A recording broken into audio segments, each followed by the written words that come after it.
زاتر امجی و قومیتا آمده کار آتا شاه مسعود هر تا شاه مسعود و اشرفیه وقت امزان ادهر جکات شکرن شد شش شباط هوا ادهر ترکیه روسیه شکرن لواجل شاه مسعود مجی پارا خاطر دادی دور دهن زران مجی بین به ماها بدها مالات خراکرن گل مکوش بربین لورد بخوازه نخوازه دم ملت جواری خودار دکوه احتیاج خوب آلیکاری که هی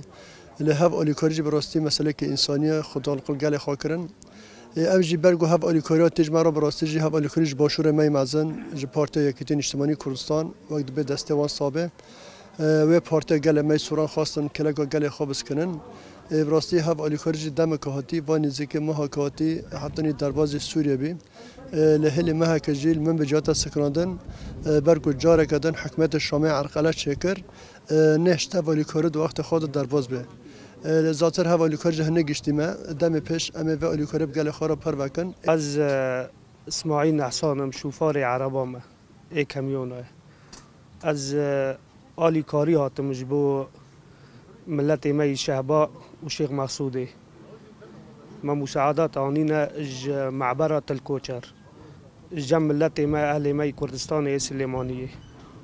شاندن اجبو زنزالی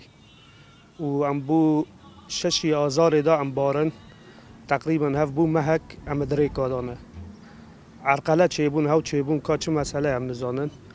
وانهانی ام 10 کمیون ام هاتن شیخ مسعود و 20 شی چون شهبایی مساعدات گوی شاندنی اهل سلیمانیه جملت مرا جلن عفشن مواد غذائیه نه سفنجن بطانینه